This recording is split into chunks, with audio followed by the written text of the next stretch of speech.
Season's greetings to everyone out there, and to our fellow Christians, Merry Christmas as we celebrate the birth of our Lord Jesus Christ. To all of us, Happy New Year in advance. God will surely see us through the remaining days of 2011, and we'll all have cause to praise God and say Happy New Year 2012. We have cheering news for you in these last days of 2011. President Goodluck Ebele Jonathan has finally appended his signature to the Personal Income Tax Amendment Bill 2011. That amendment bill has had a checkered journey, having started way back in 2005 with 7 other amendment bills, 4 of which were passed in 2007 in the final days of the Obasanjo regime. But well, we thank God that finally the Personal Income Tax Amendment Bill has been passed. And what does that portend? It means that every personal income taxpayer, which actually means every adult of tax-paying age, or in fact everyone who earns income, will have tangible reliefs. Not all those funny 2,500 naira per child and all that. You know what I'm talking about? Again, everybody will find it easier to calculate his personal income tax liabilities. And of course, there is a lot of relief for low-income earners. In the new year, we will bring in analysts into the studio to dissect the Personal Income Tax Amendment Bill 2011. What we want to do today, in the spirit of the season, is to make you relax. We're not going to talk hardcore taxation. We are actually going to leave everything for the children to do. You know, we all say the young shall grow. So today's episode is for the children. And what we're about to share with you is the proceedings of the grand finale of the 2011 President's Inter-Secondary Schools debate, which was held in Abuja. The theme, encouraging tax culture in Nigeria. And in keeping with that theme, the Federal Inland Revenue Service picked up the bill. They sponsored the 2011 edition. I'm supposed to be out of here, but don't forget, my name is Muiwama Tuluko, and the program is Tax Matters. The die is cast. The stage is set. Make no mistake about it.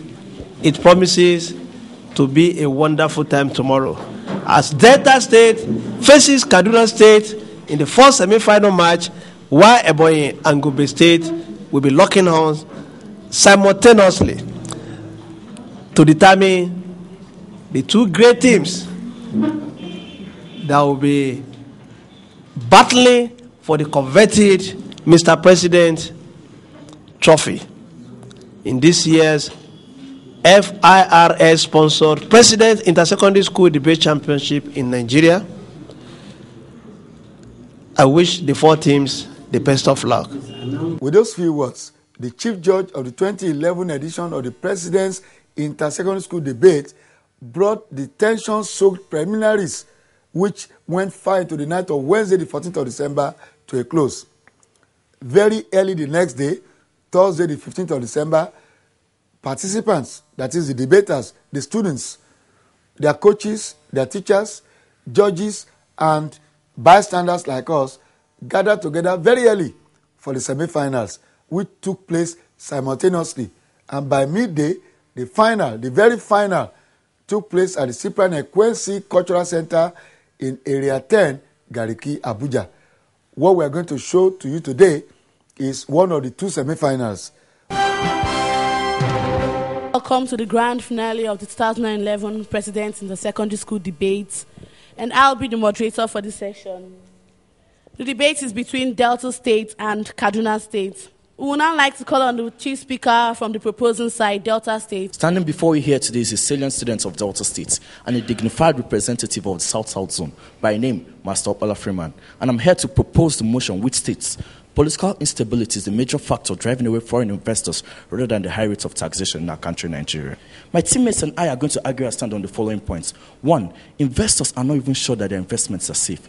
2, constant change of government. 3, inconsistency in the fiscal and government policies. 4, foreign governments advise their citizens to withdraw their investments from our country, Nigeria. 6, Political instability does not promote basic or provision of infrastructure. Firstly, political instability is a major factor driving away foreign investors from our country, Nigeria, because of the inconsistency in the fiscal and government policies. Take, for instance, I could remember a time when import license was needed for it to import any machinery into this country, but today is a thing of the past. Machineries can now be brought into this country without import licenses. How then do you expect an investor to come and invest in such a country? I could also recall the time when agriculture, any good that's supposed to be brought into this country must be taxed. That's the import duties. But I stand here to tell you today that agricultural machineries are now brought into these countries free of charge. Where is the inconsistency in the government policies? I do not know, but I sure do know something, that it drives away foreign investors from our country, Nigeria. A knowledgeable investor will know that when the policy of the government is not stable, it can be changed at any given time not to suit him. It's in the existence of Nigeria, the 51 years of Nigerian existence, it's quite obvious that Nigeria has been experiencing political instability. This has made investors know that have double minds on the security of their investments. An erratic head can wake up one morning in the government and decide to seize the assets of political or foreign industries. I want to remind everyone here of the indigenation decree in 1978, when up to 60% of the investors or the money of assets of foreign investors were seized by the military government under the rule of General Murtala Muhammad. How do you expect an investor to invest in this kind of country when his assets, his hard-earned money, can be collected from him forcefully? Furthermore, an environment that is devoid of its peace, who wants to be there? And once the life of any investor is at stake, no amount of money, be it billions or trillions, will keep him or make him still be in that country. Yes, we have experienced the mayhems of militants when it comes to kidnapping and government esprit and demanding huge ransoms of money. When there is delay in payments, they are simply killed. Even the bombing of the UN house is nothing to write home about. If such an act can be carried out on the UN house, how much more a mere industry or a company? See, it is glaringly clear that the major factor driving away foreign investors from our country is political instability.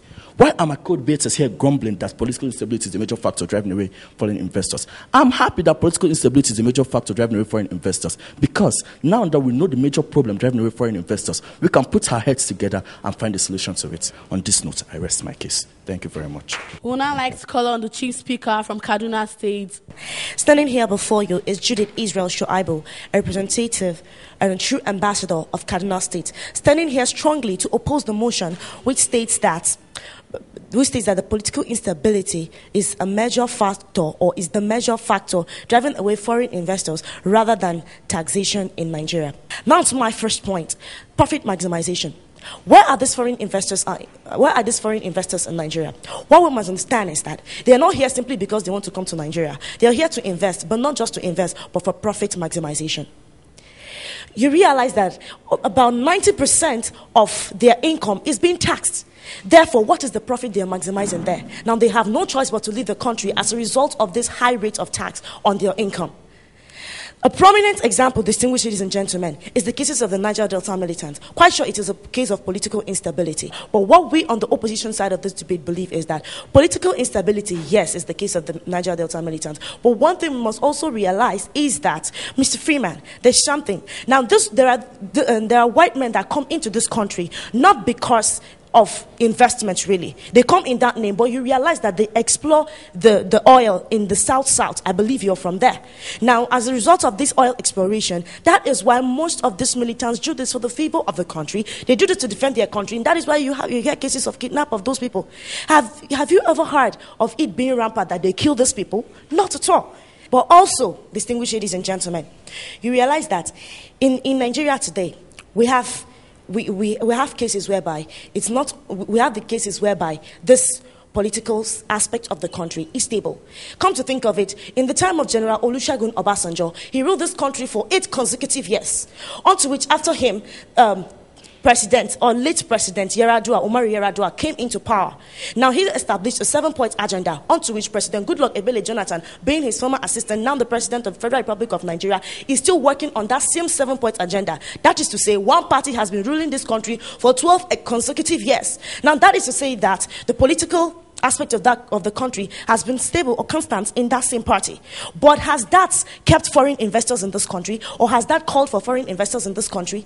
Even in the case of the Niger Delta or the militants, have you ever heard of a case whereby foreign investors refused to come to this country as a result of that? Not at all. And distinguished ladies and gentlemen, time will not just permit me, but I believe that with this, I've already cleared your mind. And in case you still have a iota of doubt, my supporting speakers will be here, and I'll be back later on. The fact that political instability is the major factor driving away foreign investors from Nigeria is undisputable and undebatable. It has caused so much harm, and they include: 1, poor development. Political instability leads or causes changes in government, and this changes in government leads to poor performance of the government, in that due to matters or the money that is supposed to be used in providing the basic social amenities that is supposed to attract these foreign investors to our beloved country is being used in solving crises that arises from this same political instability or these same changes in government.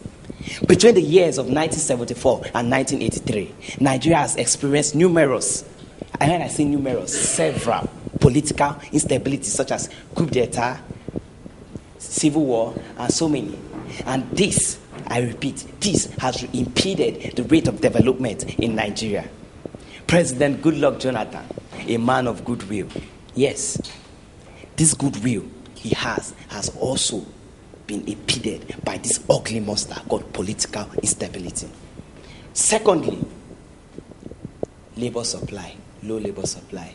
Nigerian workers are now afraid or can't give their best in activities or work activities because they are afraid of the unknown, for fear of the unknown.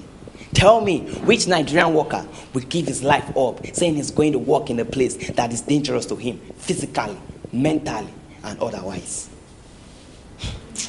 I tell you most solemnly that political instability is the rate or is what is driving away foreign investors from this country of ours. Thirdly, little or no profit at all. In this country that is experiencing political instability, there is just one thing that is very common: deflation. And in economic terms, deflation means whereby the consuming power of consumers is at a low rate, or in simple terms, goods or the money is little to buy enough goods. Now tell me, my co-debater, if you were a foreign investor, would you come to a country where out of every 100 goods, just 30 of those goods are under the probability of being bought? I don't think so. I therefore put it to you that political instability is what is driving away foreign investors rather than the rate of taxation in Nigeria. Thank you. We are opposing the motion which states that political instability is the major factor driving away foreign investors rather than the high rate of taxation in Nigeria. Now you find out that these foreign investors that come to invest in Nigeria, there is a case of multiple taxation. They are taxed multiply, and that results in a high rate of taxation. What do I mean by this? You find one of these taxes that are imposed on these foreign investors is the matching fee. That on just stepping their feet on this land, they are taxed. Now this shows to us that the people have the impression that, okay, on just stepping our feet on the land, we are taxed. That means that the government is going to deal with us by imposing other taxes and making sure that we leave this country as a result of this high rate of taxation. Now, does this not show to us that high rate of taxation is the major factor driving away these foreign investors from our country, Nigeria, rather than the political instability? Yes, of course. Now, let's go on to consider another point here, which is capital gains tax. Now, the capital gains tax is imposed on the goods and services produced by these companies that are maintained by the foreign investors. And you also find out that when a company is changing its logo, they are taxed. Now you find out that as a result of this high tax, this capital gain tax, the foreign investors cannot cope. They have to leave the country. A good example, the Vanalas brothers left Nigeria as a result of the capital gain tax imposed on them. Now this shows to us, in this case, how can we say that political instability is the major factor driving these foreign investors from Nigeria? I also want us to consider another point, which is clearing and forwarding of goods. You find out that goods that are brought in by foreign investors stay in, abounded in warehouses, in the seaport, and also in airways. Now you find out that they are taxed, they are highly taxed, and the interest they want to make, they cannot make it because of this high rate of taxation. Now, does this not show to us that political instability is not the major factor driving this foreign investors in Nigeria? Of course, yes. Now let's go on to another point, which is consistent high rate of tax policy. Now I want you to understand, I want to respond to your speech here. I want you to understand that for 12 years, there has been a leadership clique in Nigeria. And as a result of that, there has been consistency in the high rate of taxation. You find out that the high rate of taxation has not been reduced because the government has not changed. Now, I also want us to consider another point, which is artificial scarcity. Artificial scarcity is caused. Yes, these investors come with the intention. They know that they have the goods that they could produce and give to the people in the country. But as a result of the high tax that is imposed on these goods, they do not produce these goods because and that as a result caused artificial scarcity of these goods. And it prompts them to leave because inflation is also thereby caused. Do you understand that? Now, this shows apparently that political instability is not the major factor driving these foreign investors from Nigeria. I also want you to know that political instability is to a very large extent caused as a result of high rate of taxation. How? When these foreign investors come to invest and they go as a result of high rate of taxation, you find out that there are beneficiaries when they come to invest. There are beneficiaries in this country that are given the employment opportunity. But when these foreign investors leave, they do not have this employment opportunity. And that prompts them to go on to armed robbery and kidnap. And this shows to us that the high rate of taxation has resulted in the political instability of our country. Now, why should we still argue this fact when it is so clear to us?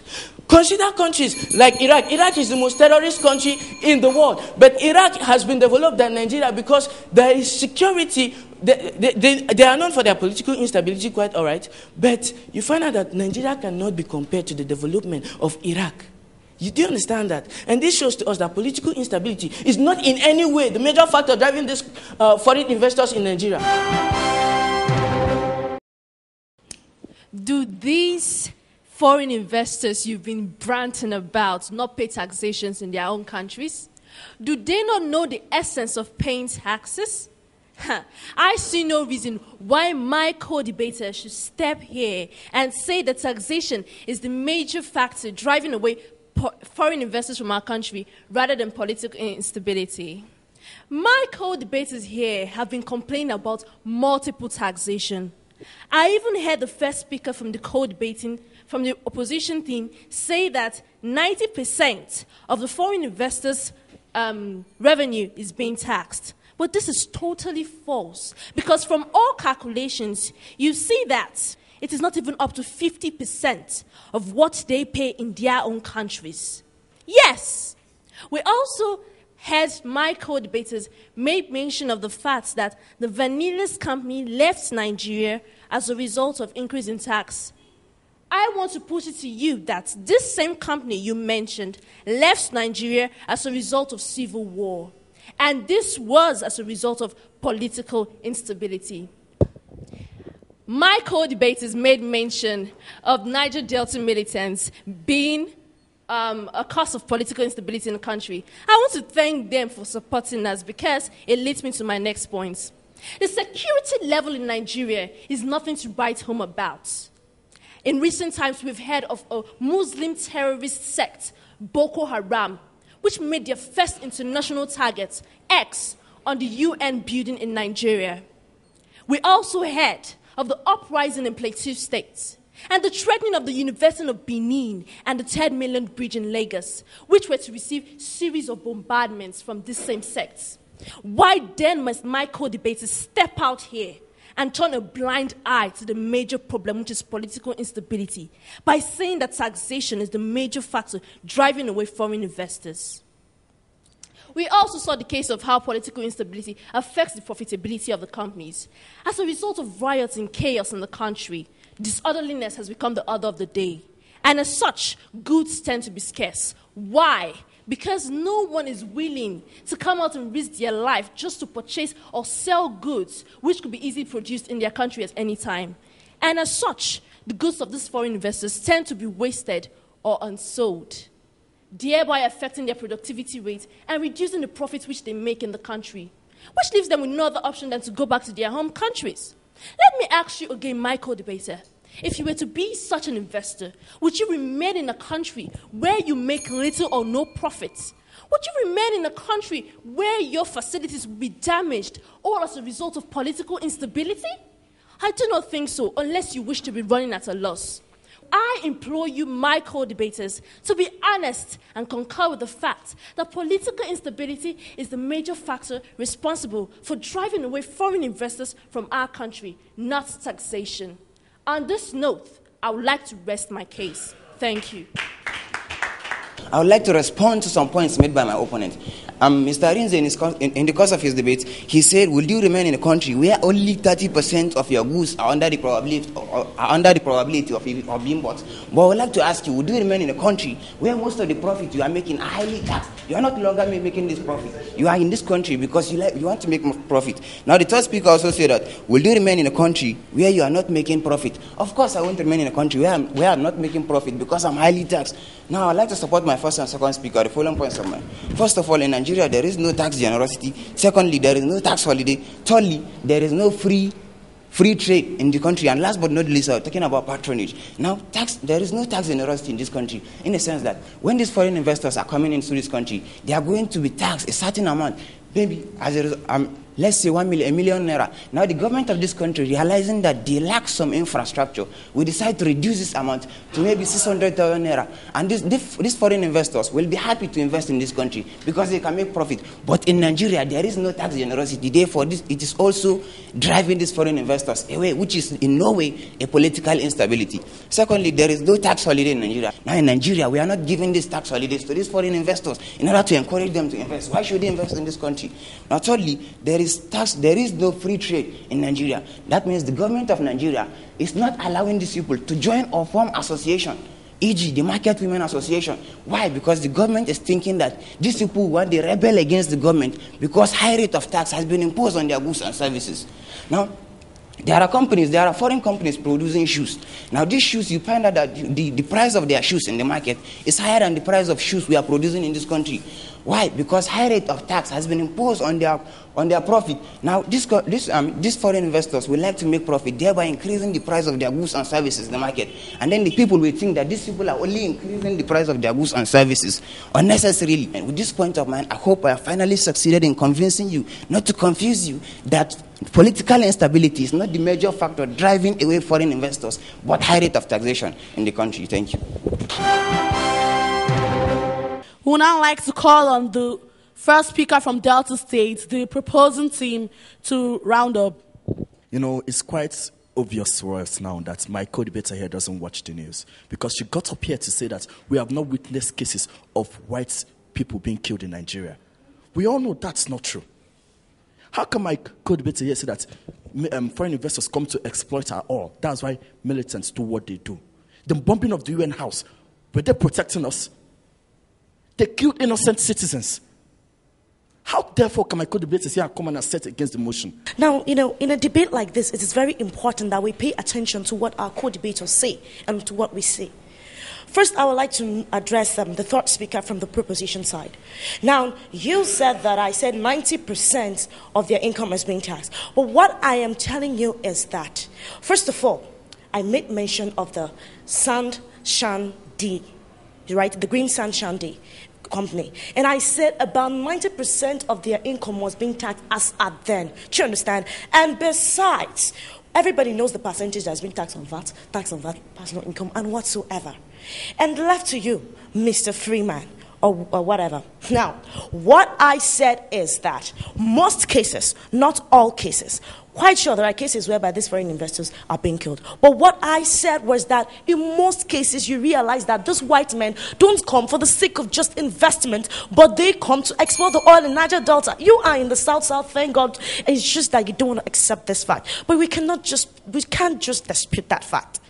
And besides, I didn't say that we have not heard of cases of foreign investors being killed. What I said is that how many of them have we heard? They are not much. That is to say that it is not the major reason or the major aim of the militants to kill these foreign investors because of their own selfish purposes.